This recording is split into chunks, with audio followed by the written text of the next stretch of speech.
Ini pertanyaan terakhir ya. Oke. Pertanyaan terakhir nih Pak. Emang bener ya kalau penyakit tuh 90% berasalnya dari pikiran? Aku tahu nih yang ngomong siapa nih. Ini kayak ada dokter yang di sana kan. Penyakit itu banyak. Ada yang terkait metabolisme dan genetik.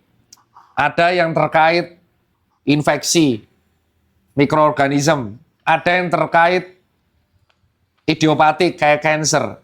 Jadi aku nggak setuju kalau dibilang bahwa 90% penyakit dari pikiran. Aku nggak setuju. Yang benar adalah faktor kesembuhan dari pasien itu bisa jadi dari pikiran. Oke?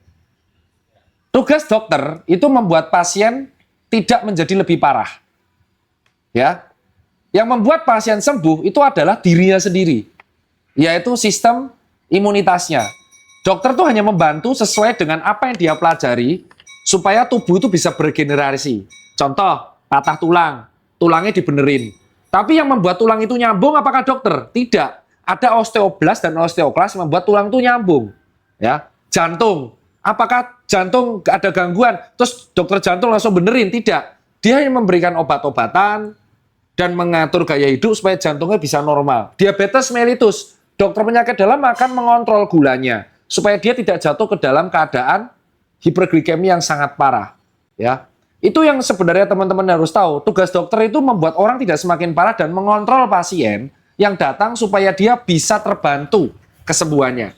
Nah, kesembuhan itu betul salah satu faktor utamanya come from yourself. Kalau kamu terlalu insecure, overthinking, itu akan membuat hormon stressful naik, yang akhirnya kamu nggak sembuh-sembuh. Makanya disinilah peran komunikasi dokter terpenting adalah dokter tuh harus optimis terhadap pasiennya. Nah, kalau kamu ketemu saya, wah saya nggak bisa sembuh, goblok. Saya gituin.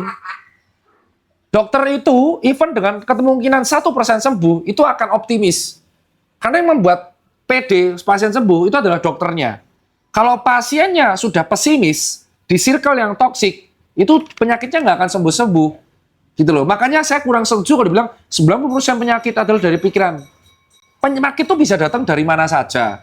Tetapi salah satu faktor penting yang membuat pasien sembuh adalah pikiran pasien itu sendiri. Itu alasan kenapa pikiran itu bisa membunuhmu.